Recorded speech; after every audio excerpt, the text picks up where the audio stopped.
Alors, mon thème, mon approche, c'est le linceul de Turin, un défi à l'intelligence, à la foi et au courage, l'exigence d'une croisade, en un mot, un défi à la conscience humaine pour traduire, j'ai bien dit traduire en vérité en action, la certitude apportée par la science ontologique.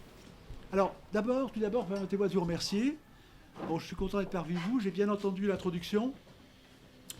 Et c'est une excellente introduction parce qu'elle fait apparaître les points délicats à surmonter. Effectivement, le fait que certains disent que le linceul est authentique, d'autres continuent à dire qu'il y a un doute et autre chose.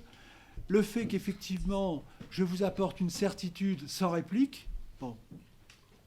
Ensuite, l'idée de signe, est-ce un signe, est autre chose, et la question des mots. C'est extrêmement important. Icône, relique, signe sont des mots délicats et qui permettent d'ailleurs une certaine ambiguïté. Donc c'est très important et ça nous amène à la question du langage qui est essentielle et que j'ai dû donc surmonter. Donc merci encore. Alors mon état d'esprit à l'anticipation de notre rencontre, en repassant le film, puisque ça fait quand même tout de même 4 décennies, enfin 3 décennies, plus de 3 décennies que je suis rentré dans la carrière, si je peux dire, c'était un mélange de plusieurs sentiments sur la situation actuelle. D'abord, un dégoût devant la négation de l'immense travail qui a été fait par les pays principaux, peut-on dire, par les scientifiques du monde entier, et en particulier par les Français. Donc un dégoût devant la continuation du procès de Jésus dans ce linceul. Parce que le procès qui est fait au linceul, c'est la continuation du procès de Jésus, qui nous a été rappelé récemment à Pâques. Mon état d'esprit aussi, c'est le décalage entre l'infiniment grand du linceul et l'infiniment petit de notre attitude en face de son immense vérité. Je suis la voie, la vérité et la vie. C'est également une mesure, quand on se penche sur la question, de la bêtise humaine, de la mauvaise foi, de la vanité, du crime contre l'esprit et de l'inertie mentale qui nous caractérise et dont le linceul de Turin donne la mesure. Donc ça fait partie de mon thème sur la tête coupée ou la parole coupée qui a été vidée, bien entendu, par l'éducation dite nationale. Bon. Or, je dirais en point 3 que le linceul, c'est l'alpha et l'oméga de notre destin personnel. Ce n'est pas une distraction. De notre destin personnel et de notre civilisation. L'alpha et l'oméga. Ce n'est pas un sujet secondaire. Donc c'est un immense espoir à ne pas perdre, et c'est pour ça que je suis parmi vous ce soir. Donc mon propos, ce que je vous propose, c'est de mettre de l'intelligence, de la conscience et de l'action dans ce trésor qui nous est légué, dans cette forme de Nouveau Testament. Je vous dirai pourquoi.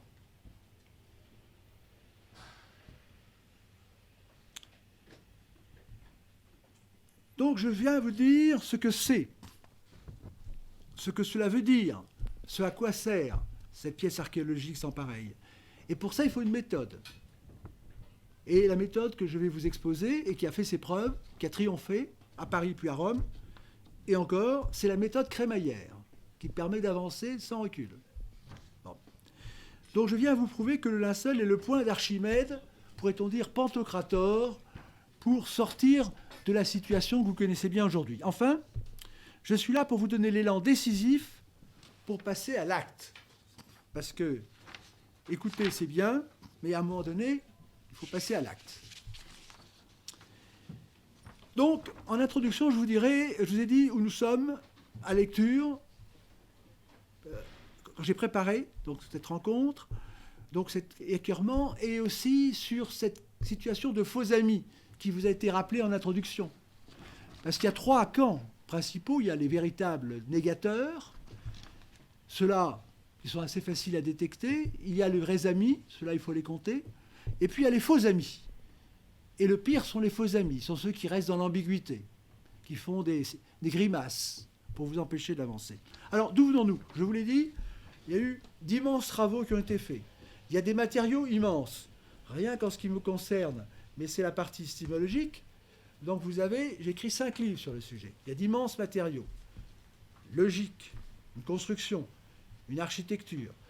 Mais mon éditeur, François-Xavier Guibert, m'avait dit après le symposium de Paris, après mon intervention du 8 septembre 1989, il m'a dit, vous avez fait une cathédrale. À l'époque, je trouvais ça un peu, bon, certes élogieux, mais effectivement, c'est une cathédrale. Et lorsque vous écoutez ce qui est dit actuellement, c'est un petit clapotis. Bon, les cathédrales, il faut savoir les reconnaître. Alors ensuite, où sommes-nous? D'où venons-nous? Où allons-nous? Eh bien, effectivement, j'ai lancé, donc à Rennes, le 23 octobre, la nécessité d'un musée. Il faut faire un musée pour rendre visible, pour que plus personne ne puisse dire « je n'ai pas vu ». Vous savez que la Tour Eiffel a été construite pour cacher le Sacré-Cœur. Eh bien, l'idée, c'est un musée pour cacher la Tour Eiffel. Vous voyez, c'est pas bon. Rendre visible la méthode d'invincibilité. Et c'est pour ça, d'ailleurs, qu'il y a cet objet que vous pouvez voir. C'est pour ceux qui veulent le porter. Il faut témoigner. C'est l'idée de témoigner. Il y en a, si vous voulez, témoigner également. Et François-Xavier Guibert, l'éditeur, avait bien dit, c'est une guerre de communication.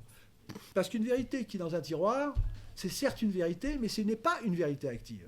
Et tout est fait actuellement pour nous cacher cette vérité, par tous les moyens. L'ambiguïté, dire que bon, nous allons le voir. Bon. Et donc c'est pour ça que je reviens à mes livres. Je vais vous dire pourquoi. Bon, après 30 ans, je constate que, comme je l'avais dit d'ailleurs, lorsque j'ai quitté le CIELT, j'avais dit, vous verrez, plus rien ne va se passer. Effectivement, plus rien ne s'est passé d'important, puisque la victoire du symposium de Rome, de juin 1993, est totalement passée sous silence. Ça en dit long sur l'importance. Bon. Donc, c'est une méthode que je vous ai indiqué, la méthode de conquête par l'événement. C'est-à-dire que, actuellement, notamment sur ce qui est appelé les réseaux sociaux, chacun parle dans son coin, mais ce n'est pas ça un véritable débat. Le débat, c'est le débat contradictoire, et si je peux dire, après on passe à l'étape suivante. Il y a un gagnant et un perdant, si je peux dire. Bon. C'est-à-dire que pour avancer, il faut qu'il y ait une vraie méthode contradictoire, et je vais vous montrer comment elle a permis d'avancer en combat singulier. C'est-à-dire qu'il faut qu'il y ait un engagement. Quand vous avez un contradicteur, il a raison ou vous avez raison. Mais il faut avancer. Donc, je vous présenterai rapidement, pour vous montrer comment cette méthode a été conçue, cette méthode d'invincibilité, comment elle a triomphé en présence des négateurs de l'authenticité, en particulier du carbone 14, qui ont été pulvérisés dès 1989-90, et certains sont en train de continuer à chercher. Il y a une phrase que j'aime beaucoup du XVIIIe siècle, c'est cette phrase qui dit « Lorsque la vérité a été trouvée, chercher autre chose, c'est chercher l'erreur. » Donc tous ceux qui font semblant de chercher, c'est pour cacher que déjà la vérité a été trouvée. Il ne s'agit plus de trouver la vérité, il faut d'une part la propager, c'est la guerre de communication si je peux dire, et en tirer les conséquences. Et le Christ est un signe de contradiction, le linceul est un signe de contradiction, évidemment, et ça ne plaît pas à tout le monde. Donc je vous le présenterai, j'écris 5 livres sur le sujet, mais c'est pour la méthode qui correspond, chaque livre correspond à une bataille gagnée. Bon. Alors, premier, c'est la science et l'épreuve du linceul, la crise épistémologique, la démonstration scientifique de l'authenticité. Ça, c'est le compte-rendu de ma conférence le 8 septembre 1989 à Paris, qui a triomphé devant le carbone 14 notamment. Ensuite, il y a le procès en contrefaçon. C'est la bataille de Londres, qui a été gagnée en face du British Museum. Il faut quand même le rappeler. Procès du linceul, le non-lieu du British Museum, dans le procès du linceul. Bon. Donc, ensuite, il y a eu les actes du symposium de Rome, que je n'ai pas là. C'est le triomphe du symposium de Rome a été acté. Il y a des actes qui rendent compte de tout ce qui s'est passé, pour que ça soit visible. Et les actes n'ont pas été contestés. Et ce qui donne la valeur des actes, c'est le grand silence. Quand vous dites une grande vérité et qu'il y a un grand silence, c'est la confirmation que c'est une grande vérité qui dérange. C'est un scandale. Parce que non seulement c'est le silence des négateurs, j'oserais dire des négationnistes, mais c'est le silence de ceux qui sont censés être des défenseurs du linceul. Et ils se font remarquer tout de suite comme de faux amis.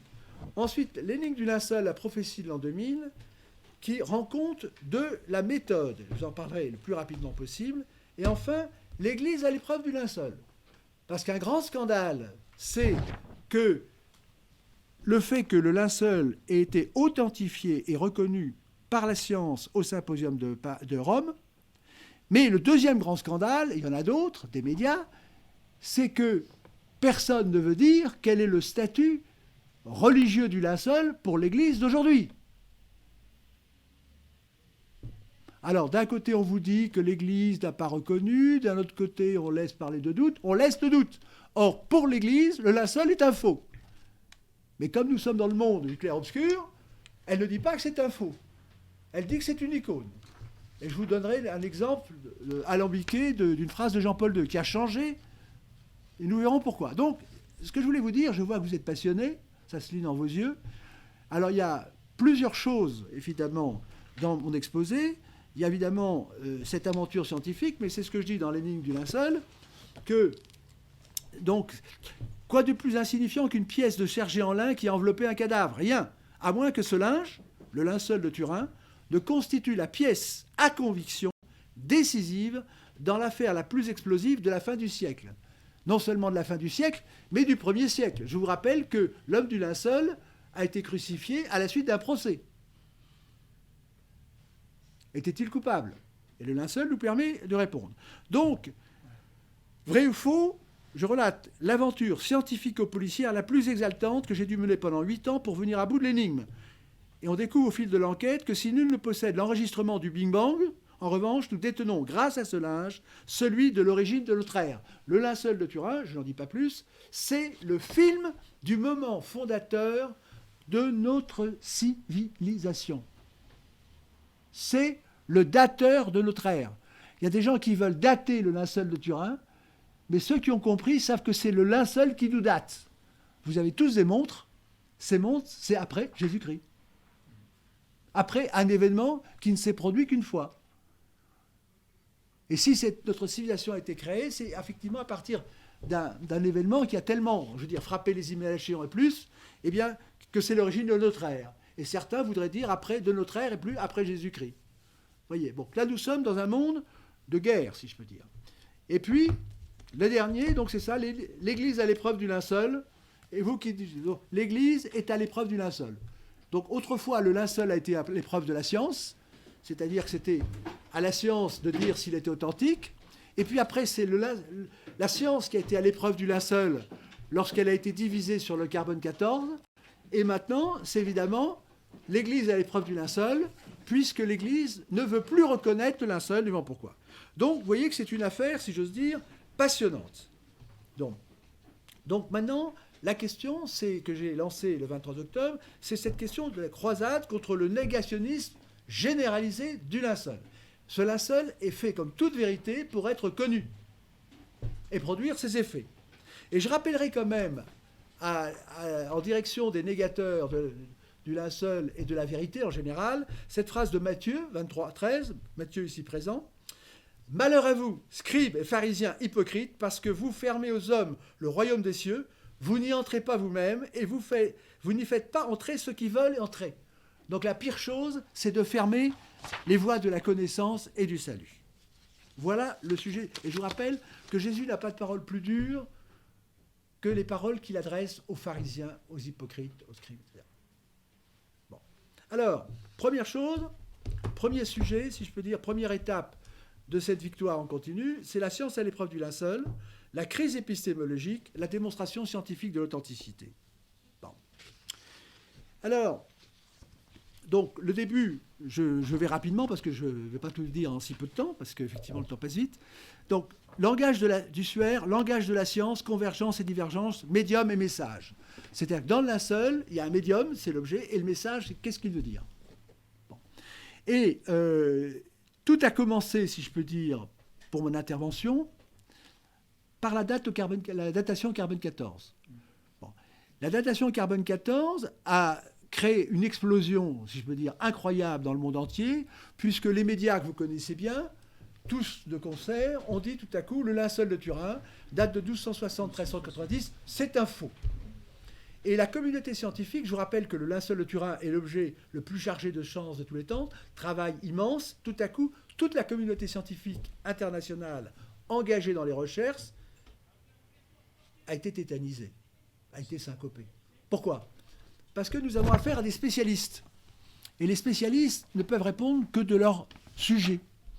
Et toute l'astuce, si je peux dire, de la datation au carbone 14, c'est de ne remettre en cause aucun travaux, de dire simplement, vous avez tous bien travaillé, mais, boum, c'était pas quand vous l'avez dit. Comment faire ? Et donc, le linceul de Turin, qui était considéré comme authentique, eh bien, tout à coup, est devenu une image scientifique équivoque. Vrai ou faux ? Comment sortir de cette ambiguïté ? Quel fil Ariane utiliser pour en sortir ? Et au début de ma conférence de l'intervention à Paris, je l'ai dit, j'avais dit, cet objet, il y a 2 faits scientifiques au départ. Et à la fin de ma conférence, il n'y en aura plus qu'un. C'est l'authentique. Et j'ai gagné. Bon. Et pas tout seul, puisque dans la salle, il y avait Mike Tite, le directeur du laboratoire de recherche du British Museum, qui était là pour, évidemment, défendre la thèse du faux. Et vous verrez ce qui s'est passé. Donc, le linceul est bien une provocation scientifique. Le linceul est bien l'acte fondateur de la religion du Verbe. Et en utilisant la méthode macroscopique et microscopique, avec un triangle caractéristique, je ne veux pas trop vous le dire, mais je vais vous les montrer, parce qu'effectivement, il y a toute une méthodologie qui est ignorée, évidemment, à bon escient, qui a triomphé par ce genre de triangle épistémologique. Il est possible, j'étais dans le métro, quelqu'un m'avait vu mon travail que j'avais fait dans le train, m'a dit qu'est-ce qui se passe, comment est-ce qu'on peut authentifier le linceul ? J'ai dit par les méthodes scientifiques, tout simplement. La méthode d'identification judiciaire. Il y a une méthode. Bon, alors, ce que j'ai dit immédiatement, parce que les ânes disent qu'il y a une probabilité, c'est le pont aux ânes. Probabilité, c'est la manière de procéder du lâche. Ah, il y a une probabilité. Moi, je dis non, comment passer de la probabilité à la certitude ? C'est une certitude à 100%. Je dirais presque à 200%. Bon. Alors, la position du problème qu'il y avait au départ, je vous l'ai dit, c'est une image équivoque. Effectivement. Et le carbone 14, c'était très astucieux. Il y a encore des disciples du carbone 14. Il se présentait comme le pape de tout, quoi. Le pape carbone 14 représente tout, représente la vérité absolue sur la date, etc. Il n'y a plus que la révérence Saint carbone 14. Le carbone 14, j'ai fait rire la communauté qui était dans la salle à Paris en faisant rire tout le monde en disant mais qu'est-ce que c'est que le carbone 14 ? Rien du tout. C'est une sous-problématique de la datation qui est elle-même une sous-problématique du faux. Et tout le monde a ri, évidemment. Bon. Sauf peut-être Mike Tite, quelques autres. Bon. Alors, donc, pour en sortir, il fallait, si vous voulez, il fallait une méthode. Il fallait une méthode de synthèse. Et je ne suis pas tombé dans le piège qui consiste à m'intéresser à un objet secondaire qui était le carbone 14. Et ceux qui ont connu Serge de Beketch m'avaient dit ce que vous avez fait me rappelle ce qui s'est passé pendant la bataille d'Angleterre. Les Anglais avaient des problèmes, évidemment, avec leurs avions, qui revenaient avec... Bon. Et un épistémologue avait été consulté pour savoir ce qu'il fallait faire. Alors, il lui a demandé d'aller voir les avions. On lui a présenté les avions. Il a dit, qu'est-ce que c'est que ça ? Il a dit, ça sont des trous. Alors, il a répondu, c'est simple. Les avions qui sont venus avec des trous, ça veut dire que ce qui a été enlevé n'était pas utile. Donc, vous blindez autour des trous. Et c'est ce que j'ai fait pour le carbone 14. Je ne suis pas tombé dans le trou du carbone 14. J'ai fait. Alors, comment faire ? Eh bien, il fallait cette méthode. Et la table, il fallait une table épistémologique, et c'est ce genre de choses. C'est-à-dire qu'il faut décomposer dans une arborescence. Il faut mettre dans une arborescence, avec en haut, vous avez l'authenticité, tous les cas qui peuvent se présenter. Il faut tout étudier. Nous allons le voir. Bon. Ensuite, il faut une logique de la structuration fondamentale. Il faut une hiérarchie de l'enseignement et des opérations. Il faut utiliser et mettre en évidence toute la diversité des cas. Et ce qui a fait cette victoire, c'est que je suis sorti de l'ordre linéaire de la rédaction littéraire. C'est ce qu'utilisait Platon. Quand vous voulez embrouiller les gens, vous faites un discours, parce qu'on ne sait pas où ça passe. Mais quand vous représentez sous une forme de table, oui, non, à ce moment-là, comme je vais vous le montrer, vous avez la puissance de la surface par rapport à la ligne et personne n'échappe. Et pendant 1h30 à Paris, c'était toujours oui, non, oui, non, oui, non. Et au bout d'1h30, évidemment, le combat cessa faute de combattants. Et Mike Tite, je vous l'ai dit, est retourné à Londres et a dit « Nous n'avons jamais dit que c'était un faux ». Il a eu plus d'1h30 à la tribune. Il n'a rien dit. la thèse du carbone 14 était mort, et nous verrons par la suite. Donc, je vais rapidement. Alors, donc, Mike Tykes, ce qui était très important dans une démonstration, c'est le véritable débat contradictoire. Et il faut que votre contradicteur baisse les armes. Et c'est ça la puissance de la méthode scientifique, c'est quand elle est bien adaptée, il y a un gagnant et un perdant. Ce que je dis n'est pas forcément méchant, si je peux dire, mais il y a un perdant. Il y en a un qui a raison et il y a qui a tort. Et c'est ce qui a fait que les avions volent. Parce que s'il n'y a pas de certitude dans la science, les avions, tout à coup, s'écraseraient quand on découvrait que la loi qui les a portés était fausse. Il y a des personnes qui pensent que la science évolue. Non, la science n'évolue pas puisqu'elle est basée, je rappelais quelqu'un il y a quelque temps, elle est basée sur le reproductible. La science, c'est reproductible. Bon. Alors ensuite, donc tout ceci, je l'ai indiqué. Et on va continuer à avancer. Alors ensuite, la deuxième étape, après Paris. Donc à Paris, devant Mike Tykes, j'ai dit 3 choses. 1, j'ai démontré que le linceul est scientifiquement authentique au 3e degré par défaut, parce qu'un authentique, il y a des degrés. Alors je vais vous dire, on va voir après, rapidement. Bon. Deuxièmement, j'ai dit que la datation carbone 14 était scientifiquement fausse, et il n'a pas répliqué. Et troisièmement, j'ai dit l'hypothèse du faux médiéval n'est pas constitutif. On ne peut pas le faire. Pourquoi? Parce qu'un faux, c'est un authentiquement faux. Il ne suffit pas de dire que c'est faux. Il faut dire pourquoi c'est faux, comment c'est faux, qui a fait le faux et en quoi c'est faux.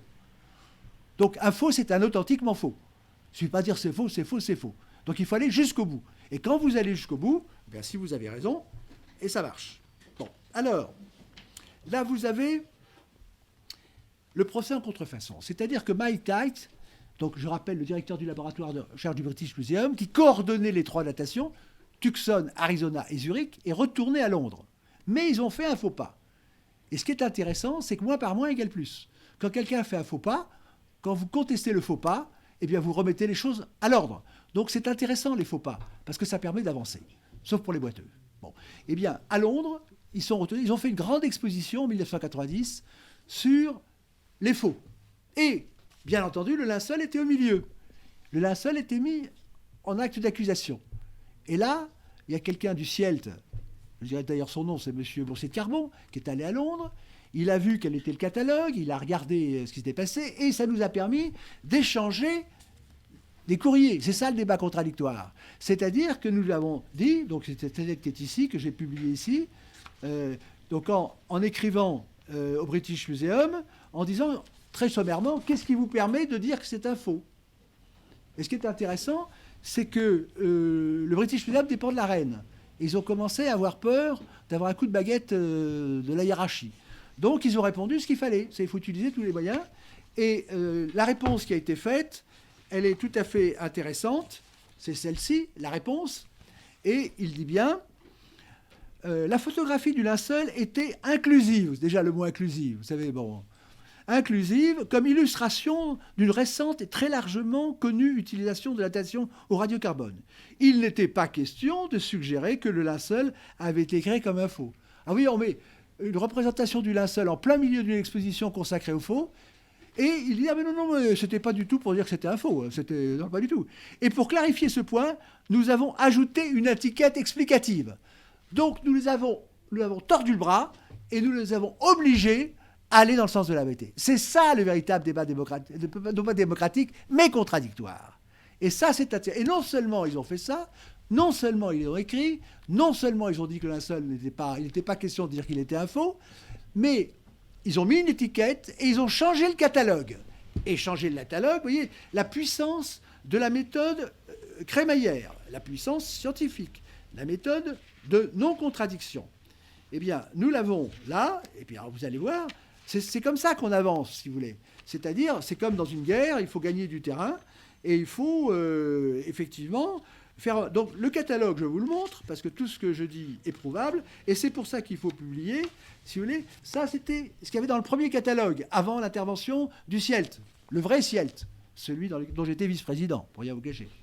Qu'est-ce qu'un faux, et pourquoi les faux sont-ils faits?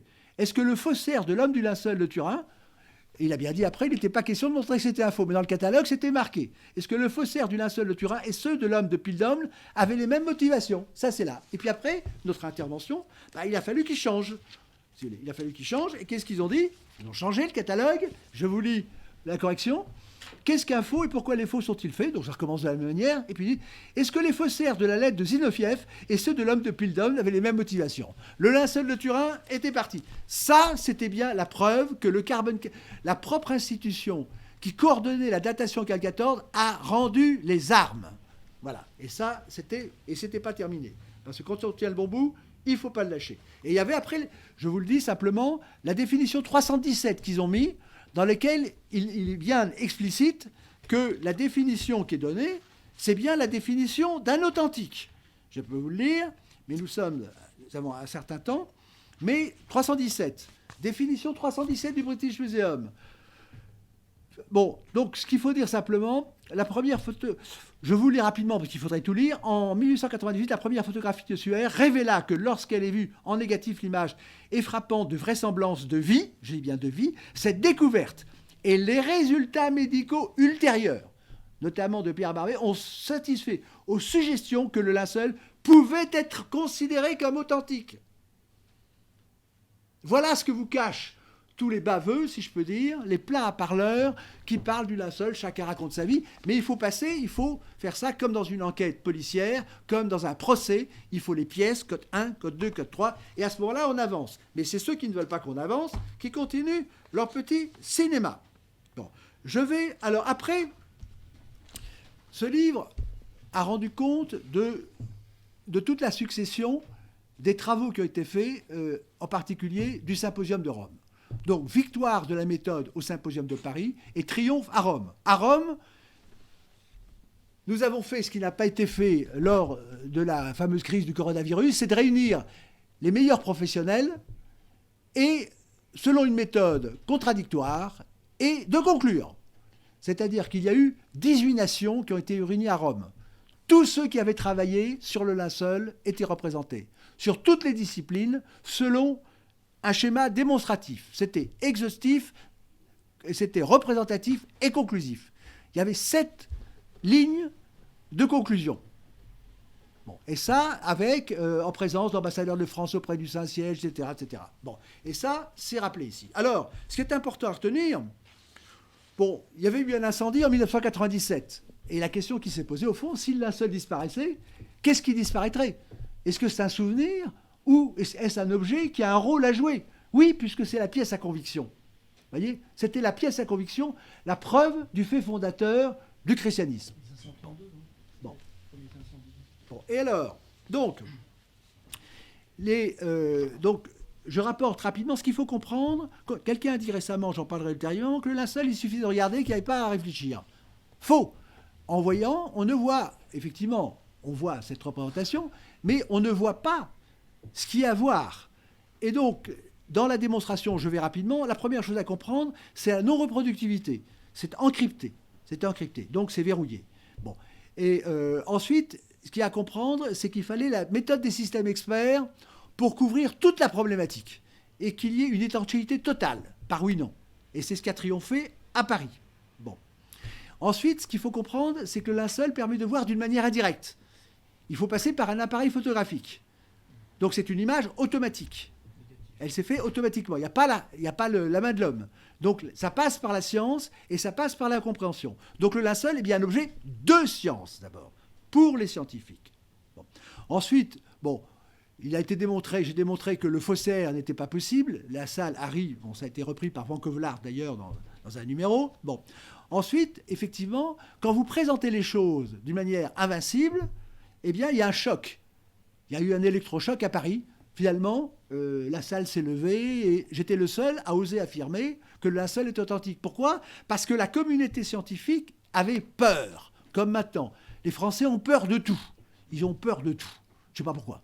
Bon. Et ils avaient peur du ridicule.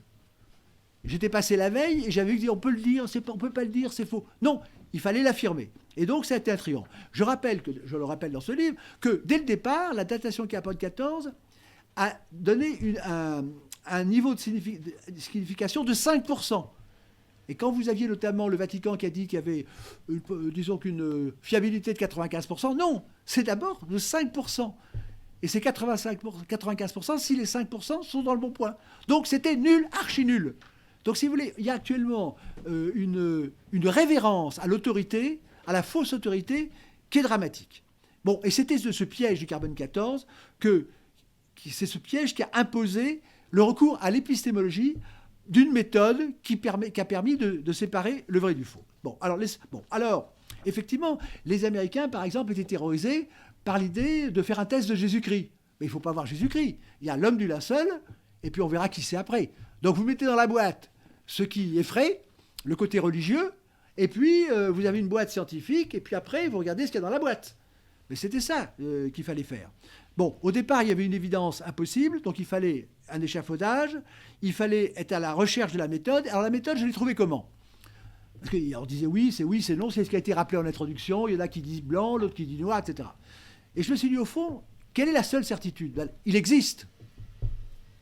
Personne ne peut le contester. Donc il a un générateur.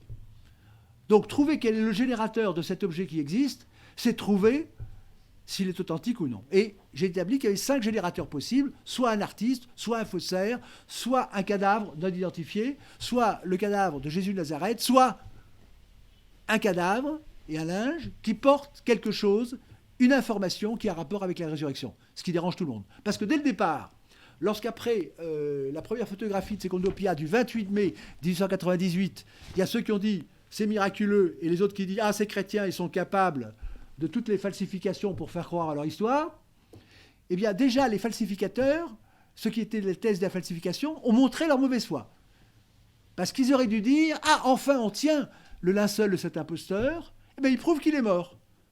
Mais il ne prouve pas qu'il est ressuscité.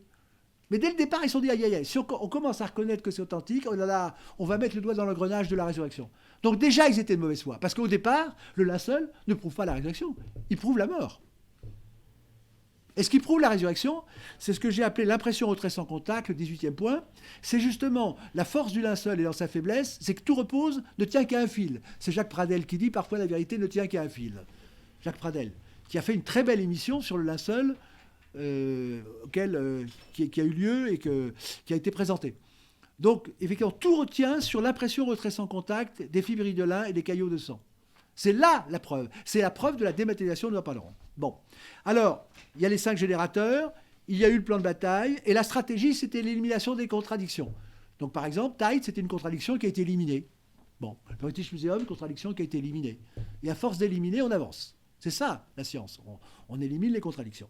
Et le critère de vérité, c'est la non-contradiction. Sauf, dans le cas de Jésus, c'est le signe de contradiction qui permet d'arriver à la vérité. Vous voyez ? On ne s'en sort pas. Bon. Alors, l'impression au trait en contact, le 18e point, je pourrais vous lire, mais je vois qu'il faut avancer. Mais alors, ce qui est très important pour comprendre, parce que ce qui est simple s'explique clairement. Vous appliquez la méthode d'investigation judiciaire, médico-légale. Bon. Qu'est-ce que vous constatez ? Il y a un linge. Bon, il est authentifié. Voilà, bon. Et puis, qu'est-ce qui s'est passé ? Le linge a enveloppé un cadavre.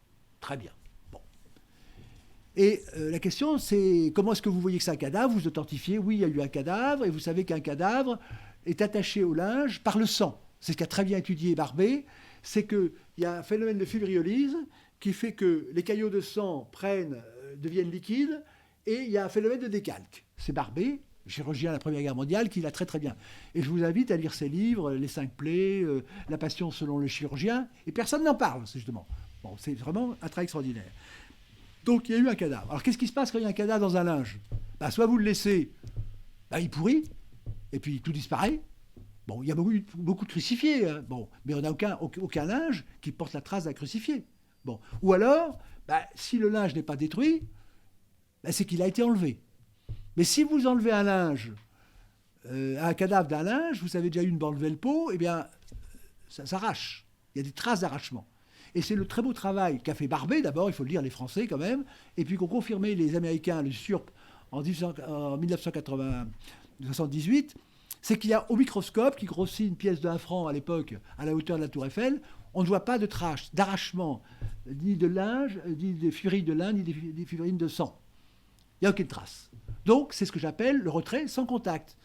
Le corps a disparu, s'est détaché, s'est volatilisé, si je peux dire, sans contact. On ne voit pas disparaître. Bon. Et puis, il y a l'impression sans contact, c'est l'image. Et là, le mot qui correspond à cette disparition, c'est la dématérialisation. C'est ce que m'a demandé l'abbé Pierre. Il m'a dit, pourquoi parlez-vous de dématérialisation? J'ai dit, parce que c'est le mot disponible, apparu dans le dictionnaire en 1938, c'est-à-dire disparition de particules accompagnées de dégagement de chaleur. Eh bien, disparition de particules, c'est le corps, dégagement de chaleur, c'est la roussissure qui donne l'image. Voilà. Donc ça c'est ce que permet de comprendre la science. Donc, l'ultime fait, c'est et ça, c'est la signature de Jésus-Christ. La disparition du corps. Alors, vous êtes en présence de deux. Le linceul ne prouve pas que Jésus était vivant. Le dernier ticket scientifique va jusqu'à la dématérialisation. Donc, ce qui est extraordinaire pour l'intelligence, pour ceux qui en ont encore, après l'éducation nationale, donc plutôt ceux qui n'ont pas le bac, bon, eh bien, c'est que les autodidactes, c'est que vous avez deux pièces archéologiques. D'un côté, le linceul, c'est le médium, si je peux dire, que l'on peut faire parler, je viens de vous le dire. Et puis, il y a les évangiles qui sont une autre pièce archéologique. Et les deux racontent une histoire, entre guillemets, impossible. Le linceul de Turin, l'histoire d'un corps qui a disparu mystérieusement, si je peux dire, même si on peut l'expliquer scientifiquement, parce que si vous voulez, une réaction nucléaire à basse énergie, ça se conçoit, si vous voulez. Et puis, vous avez de l'autre côté les évangiles qui racontent l'histoire du résurrection. Bon, les deux sont, évidemment, semblent impossibles première vue. Eh bien, les deux se confortent. Le linceul, vous avez dans un grenier une histoire bizarre d'une résurrection, tout à coup, vous avez un linge, vous l'étudiez scientifiquement, et vous voyez que les deux coïncident. C'est-à-dire, d'un côté, vous avez un médium qui vous raconte l'histoire d'une disparition, et de l'autre côté, vous avez la solution. Donc le linceul et les évangiles s'auto-authentifient réciproquement. Alors ça, c'est évidemment, c'est quand même tout à fait stupéfiant. Bon. Alors, là, nous tenons quoi? La preuve à la hauteur de l'apostasie. Et j'allais dire de la destruction de l'intelligence, de la foi, de tout ce qui caractérise... disons que l'intelligence, la foi, le courage, actuellement. Nous sommes à un point bas. Et donc, cette preuve nous est donnée maintenant, elle est à la hauteur du précipice de l'apostasie générale, à commencer par celle de l'Église. Alors là, on tombe sur un problème. On dit, comment est-ce qu'on peut représenter ça? Ben, c'est l'histoire de la balise. On peut considérer que l'Église, de Jésus-Christ, si je peux dire, émettait un message. Et ce message devait être transmis par l'Église, en permanence, c'est le message des évangiles. Depuis, je vous rappelle, la Pentecôte. Allez enseigner les nations. Bon. Et tout à coup, il y a une autre balise qui est le linceul, mais qui est là, mais on ne connaît pas son message. Puisque je vous l'ai dit, le secret du linceul est dans les fibres de lin. Mais il fallait que la science fasse parler, disons que ces fibres, pour qu'on découvre l'impression au trait sans contact qui a frappé d'ailleurs Van Kovlart, d'ailleurs, qu'il a repris dans Cloner le Christ. IRSC, ça l'a plu. Bon, voilà. Et donc, bon, les deux sont là. Et puis, en 1898, le 28 mai, la balise linceul s'allume scientifiquement. On voit que c'est un objet scientifique qui a la preuve et l'effet contraignant de toute démonstration scientifique. Mais ça commence, la démonstration commence, etc. Et puis l'Église et le linceul marchent de concert. Les deux propagent le même message sur la résurrection. Et le message important, c'est la vraie religion. Parce que vous comprenez bien que si le linceul fâche, c'est que si le linceul est authentique, puisque le linceul est authentique, puisqu'il prouve la résurrection, il y a un avantage concurrentiel, dirait-on, qui est gênant pour les autres. C'est-à-dire que pour l'œcuménisme, c'est quand même pas très bon. Hein, s'il n'y a qu'une vérité, s'il n'y a qu'une religion qui porte la vérité du salut, aïe, aïe, aïe, ça, c'est pas très bon pour en reparler. Bon. Et donc, ça marche. Vous avez des études. Pie XI, qui était un scientifique, étudie le linceul. C'est confirmé d'ailleurs par Pie XII. Pie XII, nous en parlerons peut-être. Et Pie XII met en rapport la Sainte Face de Sainte Thérèse de Lisieux avec le linceul. Donc tout est cohérent. La théologie, la science, c'est ça. Et puis patatrac, tout à coup, c'est l'Église, je tiens à le dire, qui demande la datation en carbone 14. Ça, c'est pas connu. Parce qu'on nous fait croire que c'est contre l'Église ou quoi que ce soit. Non, pas du tout. C'est l'Académie pontificale des sciences qui a été engagée dans la datation 14. Je l'ai appris par ma méthode. C'est-à-dire que j'avais dit à professeur Lejeune, mais je dis, mais comment vous êtes membre de l'Académie pontificale? C'est pas à nous, Cielt, de faire ça, c'est à l'Académie pontificale. Pontificale des sciences. Pontificale, c'est religieux, des sciences, c'est scientifique, c'est à vous de le faire. Il dit, non, c'est pas à nous. Au début, je l'écoutais. Puis après, à l'occasion d'une chose que je raconte dans ce livre, un petit incident, je me suis dit, mais qu'est-ce qu'on nous raconte là? On nous embrouille. Et donc j'écris à Nicolas Cabibaud, président de l'Académie pontificale des sciences, et je lui ai dit, écoutez, nous vous invitons à Rome, et c'est parce que vous n'avez pas été engagé dans la datation 44 que ça s'est si mal passé. Il dit, mais non, non, non, il répond, c'est publié dans les actes. Tout ça, c'est publié, ce que je dis. Nous sommes dans un procès. Il y a des cotes, n'est-ce pas? Bon. Et il dit, non, il est de mon devoir de vous dire que nous avons été engagés en temps, etc. Ah! L'Académie pontificale a été engagée dans une datation foireuse. Alors, ça nous amène à la question suivante, on va y revenir. Je reviens aux balises. Donc tout à coup, le 13 octobre 1988, le cardinal Balestrero, cardinal pontifical custode du linceul, donc annonce la datation carbone 14. Ça a choqué personne. Qu'un cardinal archevêque annonce une datation carbone 14? Non, mais pourquoi est-ce que ce n'était pas les dateurs? Parce qu'il fallait faire taire les chrétiens. Il fallait que ce soit l'autorité religieuse qui dise « c'est moi qui vous le dis ». Donc déjà, c'était quand même assez bizarre. Mais ce qui a choqué la presse italienne, c'est que le cardinal Balestrero disait en gros, écoutez, je suis content parce que j'étais le custode, c'est-à-dire je gardais le linceul, je ne croyais pas qu'il était authentique, mais maintenant je sais qu'est-ce que je suis soulagé. C'était la tonalité. La presse italienne était très choquée. Quoi qu'il en soit, le linceul de Turin, qui était authentique du point de vue de l'Église depuis 1471, c'est-à-dire le pape Sixte IV, est tellement convaincu, parce que c'était à l'occasion de la querelle du sang, la question que l'Église s'était posée, c'est est-ce que le Christ est remonté au ciel avec tout son sang? C'est ce qu'on appelle la querelle du sang. Et alors le linceul était là pour témoigner du fait qu'il restait du sang. Et cela a amené donc Sixte IV, dont le père était tisserand, enfin connaissait bien, parce que c'était pas... Il ne faut pas penser que la science ne date que de maintenant, si vous voulez. Eh bien, donc, il l'a authentifié. Ça a été republié en 1473. En 1506, Jules II a institué la liturgie de la messe du Saint-Suaire, le 4 mai, encore célébrée par les pénitents rouges à Nice. Je crois qu'il y a quelqu'un qui est de Nice dans la salle. Voilà, bon. Et donc, le linceul était vraiment authentique, faisait partie de la liturgie, était annoncé comme authentique linceul jusqu'au 13 octobre 1988. Et il fallait que ça soit un cardinal qui annonce la datation du carbone 14, donc il est apparu maintenant que c'est une datation qui a donné un résultat faux.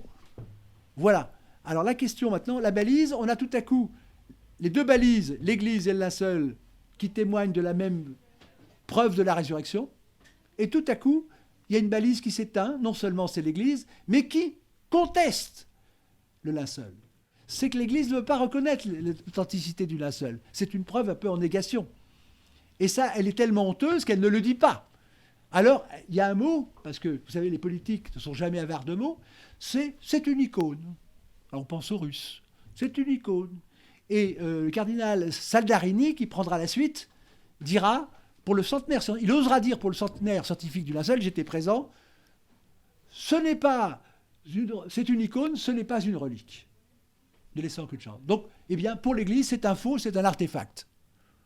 Et quand il y a des ostensions qui sont organisées depuis cette date, c'est l'Église qui dit « venez voir mon faux », en quelque sorte. C'est une mystification. Voilà où on est. Donc, actuellement, le linceul reste la seule balise, et on peut penser, évidemment, au signe de Jonas, lorsque Jésus dit « vous n'aurez qu'un seul signe, c'est le signe de Jonas ». Et effectivement, si on parle en termes de signes, en termes scientifiques, le linceul est une preuve, mais en termes religieux, c'est un signe, c'est-à-dire qui indique, si vous voulez, une réalité d'ordre religieux. Je vous rappelle que, bon, c'est une... Alors, donc nous arrivons à peu près à la fin.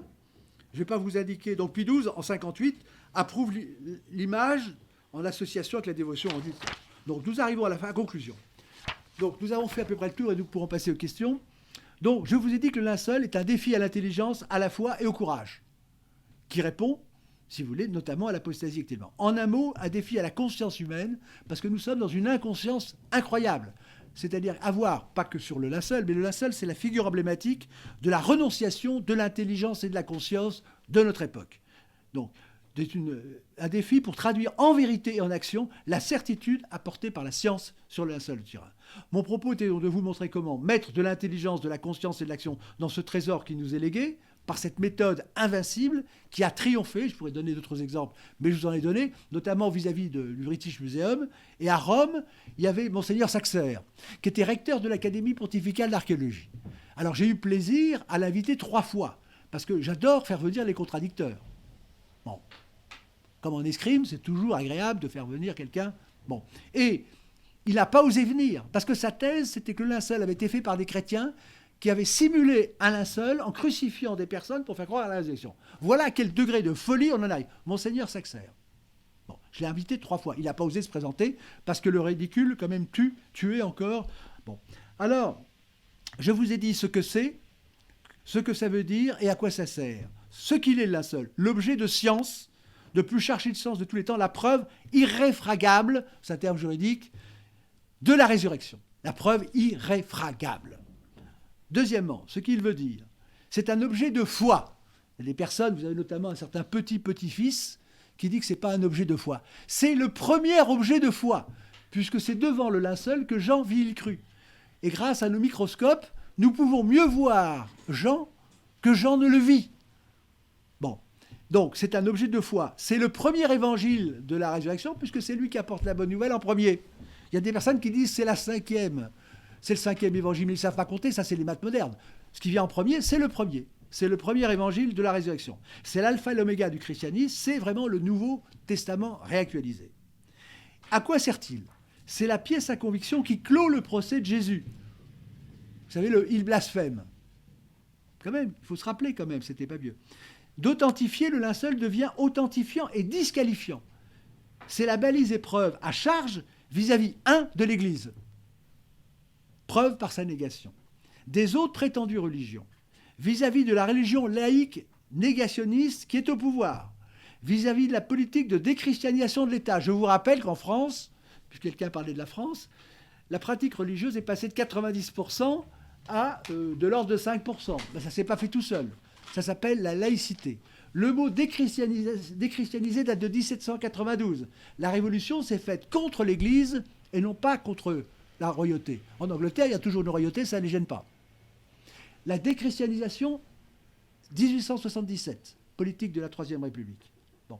Et donc, c'est une preuve vis-à-vis de la déchristianisation de l'État et de la puissance publique et vis-à-vis donc de la reconquête de la légitimité politique et de la renaissance de la France. C'est vraiment, j'allais dire, l'arme pantocratique absolue, apologétique. Alors, concluons. Donc, je devais vous prouver que le linceul est le point d'Archimède pantocrator de cette nouvelle forme de testament, donc l'alpha et l'oméga, et qui engage, je vous le dis, je nous le dis, notre destin personnel et notre réalisation. Faisons un petit arrêt sur image. On vous parle toujours du durable. Durable, durable, durable. Mais la vie n'est pas durable. Tout ce qu'on vous raconte est périssable. Si vous réfléchissez, tout ce qu'on nous raconte actuellement ne sert à rien. D'ailleurs, la vie ne sert à rien, puisque vous accumulez toute votre vie et c'est remis à zéro à votre mort. C'est-à-dire que s'il n'y a rien après la mort, vraiment, pourquoi s'ennuyer ? Pourquoi s'exciter ? Pourquoi revendiquer ? Donc l'intérêt du linceul de Turin, c'est que ça nous apporte le message du durable. L'éternité, il n'y a rien de plus durable que l'éternité. Donc le linceul nous engage personnellement et notre civilisation, puisque nous voyons maintenant que tout part en eau de boudin, si je peux dire. L'école, la France, tout. Il y a même une invention auquel les Grecs n'avaient pas pensé, c'est de considérer qu'une paire, c'est un couple. Une paire de chaussettes, maintenant c'est un couple. Mais les paires de chaussettes ne se reproduisent pas. Enfin bref. On tombe dans le ridicule, dans l'abject. Ce qui caractérise cette époque, c'est bêtise, barbarie, bestialité. Alors je continue. Donc ça nous engage personnellement et notre égal. Bon, alors je vous ai donné l'état d'esprit initial, qui était évidemment, je me disais, mais enfin, comment sommes-nous tombés si bas ? Ce dégoût devant cette inertie, donc à laisser perdurer ce procès de Jésus, ce décalage entre cette mesure de notre avilissement par rapport à ce que nous pouvons faire. Donc je vous ai montré comment inverser cet état d'esprit. Et si je ne me suis pas trompé dans vos regards, comment passer de cet état d'esprit à l'enthousiasme ? Le linceul est un objet de science, un objet de foi et un objet d'enthousiasme. Enthousiasme, vous savez que l'étymologie, c'est entheos, qui porte Dieu en soi. Alors, il n'y a pas d'objet plus d'enthousiasme que le linceul, vous l'avez compris. Enfin, je vous ai donné les armes d'invincibilité, je vous ai prouvé qu'elles ont triomphé pour vous donner l'élan victorieux, décisif, pour passer de l'acte et aux actes d'ailleurs du symposium. En conclusion, la vérité ou la mort, vaincre ou mourir, sinon physiquement, du moins moralement, l'être durable ou le néant éphémère, nous n'avons plus le choix.